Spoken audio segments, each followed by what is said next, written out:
Okay, we are recording again, and what you see in front of you are two blocks.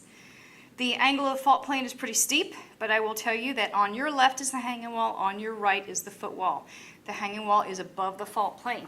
So, I'm going to attempt to do this without a tripod. I'm going to take these blocks, and I'm going to let the hanging wall on the left drop down relative to the footwall. We have now just created a normal fault with our blocks. And how do we do that? And the answer is we pull them apart. So maybe you can see my hands here, and as I pull them apart slightly, the hanging wall drops down relative to the footwall, drops down with gravity. Now what we're going to do is imagine if instead of pulling these blocks apart, we squeeze them together. So if I take these and I squeeze together, and the fault plane is going to stick at first, but then boom.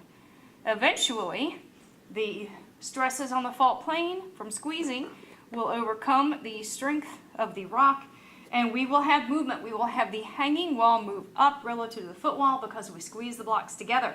Because this is a very steep angle, this is a reverse fault.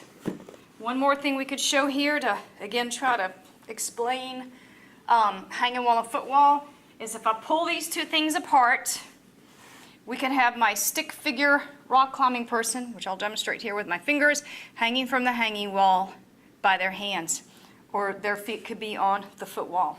Now, if I move the blocks like this, notice that the fault plane is straight up and down 90 degrees. This is now a strike slip fault, and there is no hanging wall or footwall because you don't have a block of rock above or below. You just have a block of rock on either side. So what we're going to do here is we are going to move these blocks side by side. You see there that you don't really have any offset at the top. You don't have vertical offset. But if I now tilt them and try to show you what the top looks like, what we see here is we now have offset of our stream. Okay, so this is our lateral offset.